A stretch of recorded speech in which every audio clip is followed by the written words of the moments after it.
What's up, guys? Today we're going to learn how to do a fakie 5-0 to fakie. I just learned this trick. I just learned it the first time I ever tried it because I was doing tail stall reverts, and then I was thinking about it. I was like, this is basically the same trick. Actually, the 5-0 fakie might be easier. So I tried it and immediately landed it. So it's really not that hard of a trick. When you first get into this trick, you can feel the ones that you're going to be able to pull back in, and you can feel the ones where you're not locked in and you just can't do it.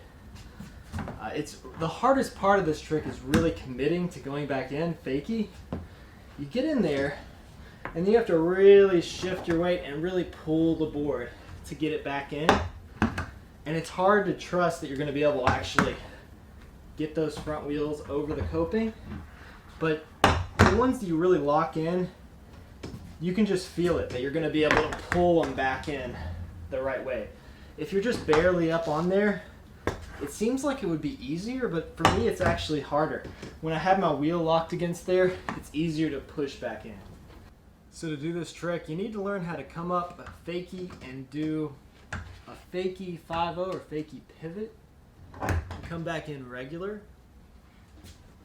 After that, you need to learn how to do a tail stall revert.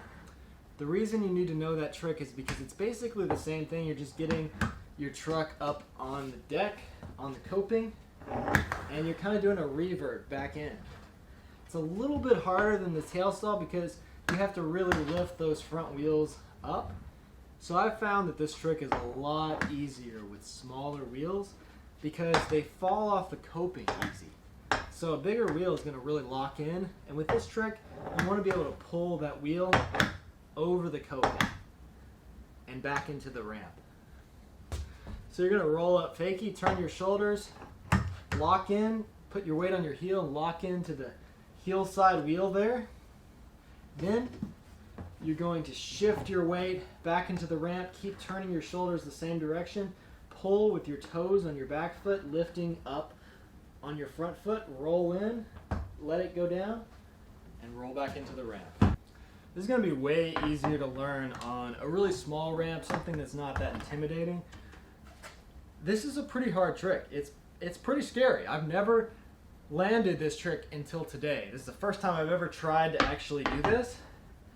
And I feel like the fakie pivot to fakie is easier than doing a straight frontside pivot to fakie.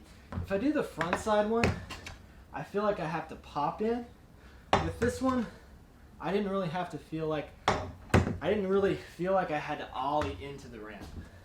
So I really hope you guys enjoyed this video. If you like this kind of content, reviews, tutorials, and videos about what I'm learning as I grow as a skateboarder, hit that subscribe button, and thanks.